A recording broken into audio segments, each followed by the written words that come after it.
Please welcome Mike Maat. I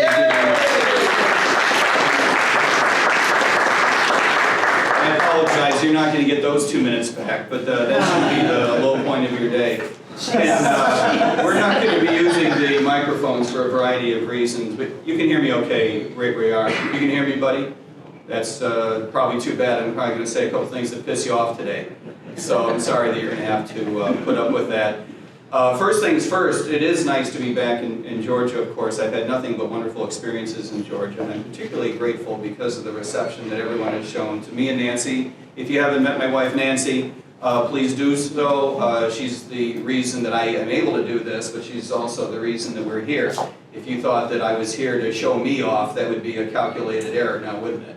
I'm here so you all can meet Nancy, and hopefully there's some residual goodwill that will be assigned to me. I'm particularly grateful that you all have shown us such a nice reception in what I believe I can fairly characterize as Chase Oliver territory.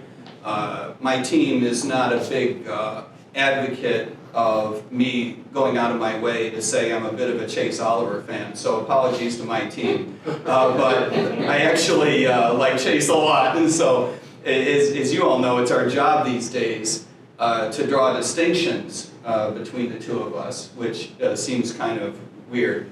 I am reminded, and yeah, I'm this old, I am reminded of what Ronald Reagan used to say a long time ago, which is, if the two of us agreed about everything, one of us wouldn't need to be here, right? One of us would be useless.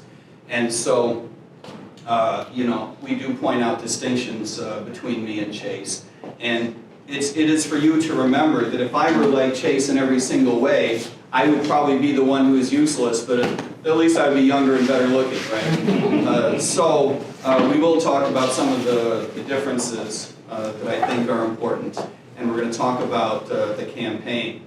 But let me start out with how I see the world, because a few things have been happening and different since certainly the last time that I was in Georgia and the last time that I spoke with most of you.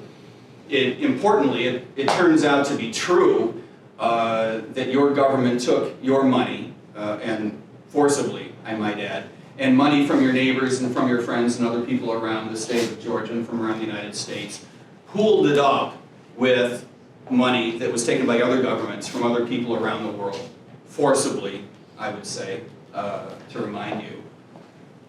Pooled it up, ran it through a shell corporation, the name of which none of us remember, and invested it in a laboratory in China without your awareness, without your approval. Today, Dr. Fauci, of course, claims that this was not used to finance gain-of-function research. Senator Rand says otherwise, and I'll let them have that food fight. But what is clear is that the money was used in such a way as to make, to facilitate, right? To make easier for that research to have been conducted. It turns out that a strain of virus that was not otherwise found in nature was released from the laboratory. Please God, let us find out that this was an accident, right? A strain of the virus was released into the population. It killed several million people around the world. It killed a couple of million Americans. This is a very bad story. And what I would like to ask all of you to do just for a moment, just sort of put a pin in that story, because I want to come back to that. Because I'm going to argue that everything that I just said about that very terrible story, none of it is the worst part of that story. Let me tell you another story. Your government took money from you and your neighbors and other people around Georgia and mixed it with money taken by other governments from other people around the world, around the United States. Again, ran it through a shell corporation, the name of which you don't remember. Again, invested it abroad and used it to blow up a pipeline in the bottom of the Baltic Sea. And today the White House says this is something that you don't need to know anything about. This is going to cost the good people of Germany, in what would have been a generation ago characterized as an act of war against Germany, which is a very, very weird thing. Let that sink in for a moment. This is going to cost them tens of billions of dollars a year in increased energy costs. It's obviously going to cost tens of billions of dollars to people who invested in the construction of the pipeline. And somewhat ironically, if you believe what the White House said is their objectives, somewhat ironically, is going to increase the flow of petrodollars to the government of Russia. Let that sink in for a moment. All of which is a very bad story. Put a pin in it. I want to argue that nothing that I've said about that story is the worst aspect of it either. Okay? Because it turns out to also be true that a young man in the service a few weeks ago was faced with what he thought was a choice between only two things. One, risk going to jail, or keep secret things that he believed that the American public deserved to know and would be better off knowing. Now, the government is going to make it its business to trash this guy's life, and is already taking great steps to making that a successful prosecution. However you may feel about government secrets, however you may feel about this fellow's decision, it's a little weird that he found himself facing what he believed to be only that dichotomy, right? He didn't think that there was a third choice, which is a shame. It's something that we should probably talk about in a different context. But what I want you to think about is the material that was released. Let's talk about that just for a moment. Because even by CNN's description, which is to say the White House's description, okay? If I can just assert that those are pretty much the same thing. By CNN's description, this material, the secrets, illustrate that our investment in Ukraine is not paying off, that it's not doing a whole lot of good in the long run for the Ukrainian people. It's not going to stop the Russians from overrunning that country unless we invest more. It has not gone well, was not well played, and turns out to be a bad investment. Okay. Does anyone really think the Russians don't already know what's going on in Ukraine? Of course they know. Does anyone really think that the Ukrainian government doesn't already know what's going on in Ukraine? Of course they know. So exactly from whom is it that this information was being kept a secret? From you. Not just you, John. not just Zach. From us. From me. From us. Right? That's a little weird. Put a pin in it. I want to argue that nothing about that story is the worst aspect of it. What I want us to think about today is the fact that these three stories that seem as though they have absolutely nothing to do with each other have everything to do with each other. That what's really important is what they have in common. And that is that your government is one that does not operate in your interest. It is a government that operates in the shadows and does so because it knows damned well that it does not operate in your interest. It operates in the interest of the politicians who run it, in the interest of the government itself, in the interest of the blob, one might say, in the interest of projecting military hegemony around the world in order to project itself, the government of the United States, not the interests of the people of the United States. There was a time when we didn't believe this to be so. I believe that as an American public, that time is readily finding itself in the rearview mirror. I think that Americans are more ready than ever before to be awakened to something that really matters a lot. By the end of this century, the American government will be bankrupt, one way or another. My personal greatest fear, as someone who grew up hoping the American government would do something good, you remember those, anybody in here with gray hair that remembers those days? We thought, right? I moved to Washington in the 80s thinking I could help make the world a better place, because surely the seat of all power was the place to go to help make that happen, right? Yeah. My greatest fear is not that the government goes bankrupt. My greatest fear is that no one will give a damn. Because the time will have come and gone when we believe that the government could accomplish anything useful, and that we view it as nothing but in our way, as we as libertarians view it now, right? By the time our government goes bankrupt, it'll be good riddance, which is a real shame, because I do believe that our government is the best thing that we have going internationally, and a way to show the world how to run a democracy.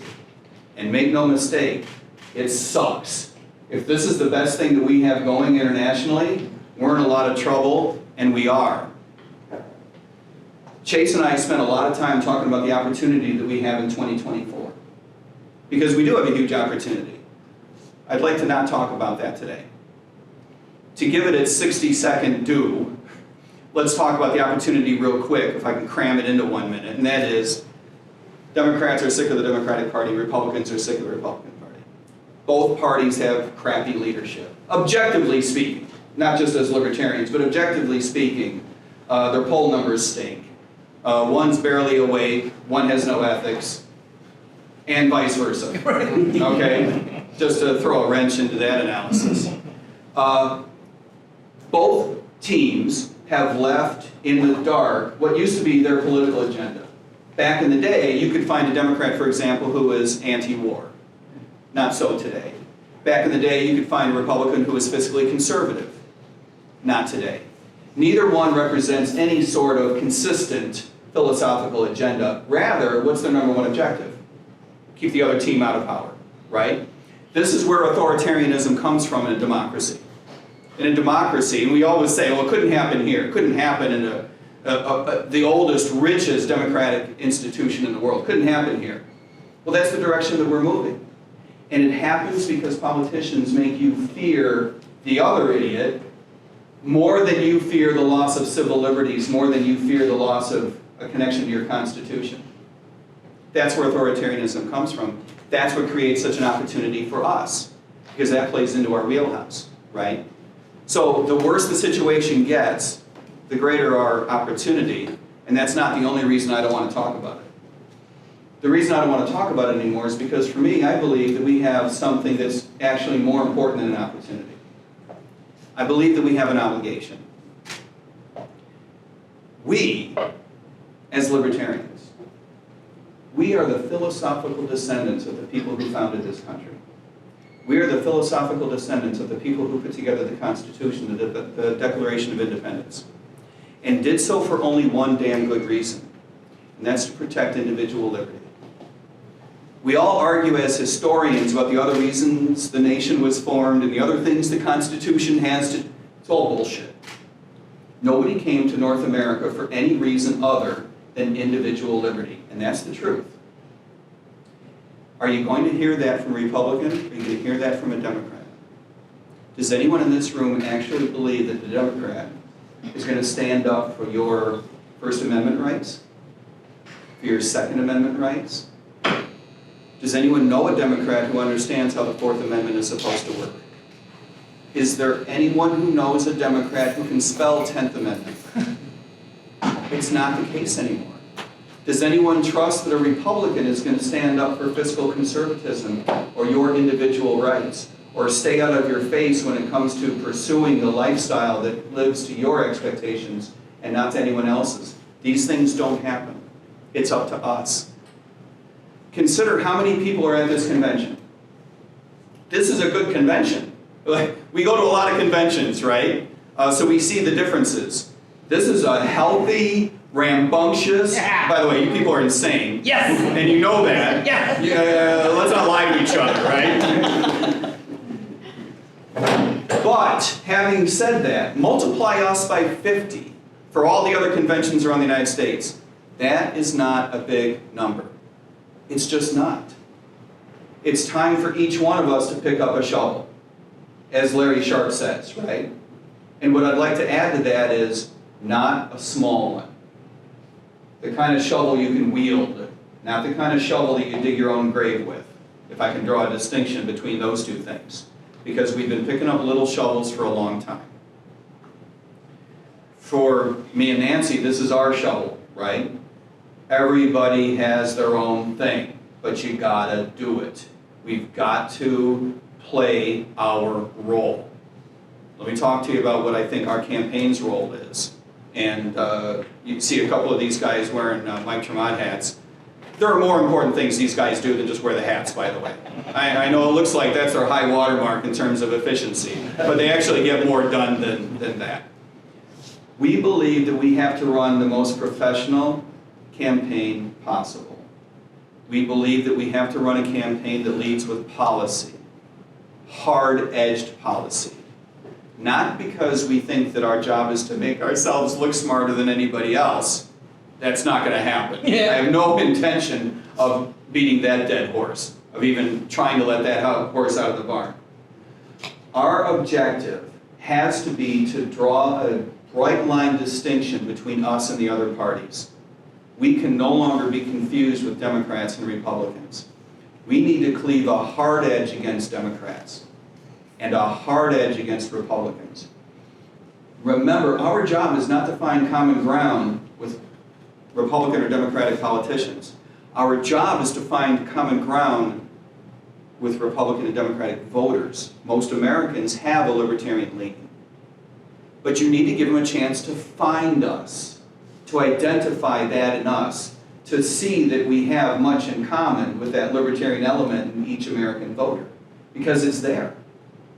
But if you identify yourself as we did 7 years ago with our national campaign, with our presidential campaign, if you identify yourself as, I'm fiscally conservative like a Republican and socially liberal like a Democrat, that doesn't do it. If that's your pitch, don't bother. Just please stay home. We're not in this to identify ourselves in the context of other parties. We're not in this to show other people how we're not that weird. We're like other... No, to hell, we are that weird. We are that campaign. Please don't tell my mother that was the big applause line. I get what you're saying. I get what you're clapping for. Okay, as long as we're simpatico, yep. And I can edit that out. I'm editing that out. We are that campaign. We are that edgy. We are drawing that distinction. And by the way, it's not just a matter of strategy. And it is a matter of strategy because it's that important. You cannot look like anybody else and get any traction. But it's not a matter merely of strategy. It's also a matter of ethics. When you tell people that you're socially liberal like a Democrat, you're lying to them. Because we're not. We are actually socially liberal. Not like Democrats, because they're not socially liberal. We don't go around beating each other into adhering to some party line. You have to think like I do, or we're going to throw you out of the party. Right? We fight with each other, we punch each other in the nose, and then we go have drinks. That's how we work. Because that's what the way that we believe not only the party should work, but we believe that's the best aspect of this country. That's what America is. It's disagreeing about lifestyles, not caring about lifestyles. You do you. Where it touches public policy, now I've got a problem. And we believe public policy needs to stay out of the culture wars. When you tell people, we're fiscally conservative like Republicans, you're lying to them. Don't do that. Republicans aren't fiscally conservative. When's the last time a Republican voted down a spending bill? It doesn't happen, right? What they do is they argue to pare it back. Instead of spending an extra $2 trillion, can we only spend an extra $1 trillion on COVID? I'm sorry, that's not fiscally conservative. That's only being half moronic. That's not us. We're the ones that recognize that we need profound change in the United States. Fundamental change. Institutional level change. If your message is, we don't like inflation, inflation is naughty, we think we should have less inflation, stay home. Don't bother. I can get that from a Republican, I can get that from a Democrat. What do I need a Libertarian for? Someone needs to say that we need to fundamentally replace the way that we develop public policy in this country. That we need to end the Federal Reserve System. That we need to end it for a variety of reasons, not the least of which is to take away discretionary monetary policy that erodes the purchasing power of our dollar, that undermines our ability to retire, that undermines our ability to conduct business, to conduct trade. It's got to go. You're not going to hear that from a Republican or a Democrat. If we don't say it, nobody else will. This is more than an opportunity. This is an obligation for us, because no one else is going to fill that gap. I got to wrap up. We got to go to questions. So I want you to think about your questions, but I also need to impose a rule and share with you the rule before we get there so you're thinking about it. No more normal questions. Weird questions only. okay? Now you're already smiling, so that's a problem for me. And no, sir, I was not surprised that you should like that rule. You look like just the guy to come up with a weird question. We've all been through this drill a number of times, and frankly, some of us know each other well enough that you'd be pretty bored by normal questions anyway. So please, unusual questions only. And remember, please, remember why we're in this. Because we're not in this because of Michael and John and Nancy. You're sure as hell not in this because of me, right? But remember that we're not in this because of you either. As much as I would love to fight for your individual rights, your freedom, your smaller tax burden, your less regulated life, and all those things are good. Don't ever forget that there are people out there that we call brothers and sisters for no other reason than they are fellow Americans. They're not libertarians. They don't know better, to be honest. Some of them are libertarians, and many of them have a libertarian strain. The reason we fight for them is because they can't. Because they are the least able to stand up to the authoritarian government. Remember the families that are swept up by the world's most oppressive criminal justice system. These are the families that are least able to withstand its force and its power and its effects. These are the communities that are trashed the hardest by the war on drugs, bad housing policy, shitty schools, an oppressive criminal justice system, a mismanaged police force in every community, in my view, and I know whereby which I speak, I know you know that. These are the people for whom we fight. The people who can least afford a social security system which is not just badly managed, but fundamentally evil. To force young people into a program that guarantees them a crappy return, hiding the fact that it's actually a house of cards, not telling people it's a Ponzi, at least have the balls to tell us it's a Ponzi scheme, right? Yeah. Okay, we're creating a Ponzi scheme whereby which everyone's going to pay the preceding generation, and if we have some demographic mashugana along the way, we're going to have some problems. At least tell us that candidly so we can vote, right? But when you lead us astray, it gives you the feeling of, it's slimy, isn't it? It starts to trip over from, we always argue about that gray line. At what point do you stop saying it's stupid and silly and moronic and start saying it's nasty and slimy and in some sense evil? You know, when you develop a social security system in 1935, you might be able to get away with, we were just stupid and didn't see what was coming. At this point, hiding it is kind of feeling nasty. And this whole idea of we can't talk about Social Security because it's the third rail, I'm sorry, bring it on, right? Bring it on. We need to talk about it. No other party is going to do that, so in that sense, it's not just an opportunity, it's an obligation. This is not just an opportunity to do something in 2024 at the campaign level, but to do something as a party, together. And so in that sense, this is not just an opportunity, this is our call of duty. Thank you. I appreciate you being nice and listening to all that. All right. Do we have any questions? Sir. And remember, my mother watches these videos. No, you're good. Yeah, you're yeah. good. I'm a good boy. Yeah. Well, you don't have to lie to her. I'm just saying, you know. Let's say, realistically, Yeah. like, everyone, first 100 days in office. Yeah. Like, 3 things, like, what would, like, Yeah. you know, realistically, like, No. nothing there with an executive order, but, like, No, I appreciate that. yeah. Yeah. That's not too weird. Let's go buckets. Let's go buckets. There's a foreign bucket, which is that you've got to start letting people know right now where our intentions are. And that's to bring back troops, close foreign bases, exit NATO, and adjust our containment strategy for China. That's where we're going. You need to project that and let people know straight away, right? That's not camera-ready stuff. Right.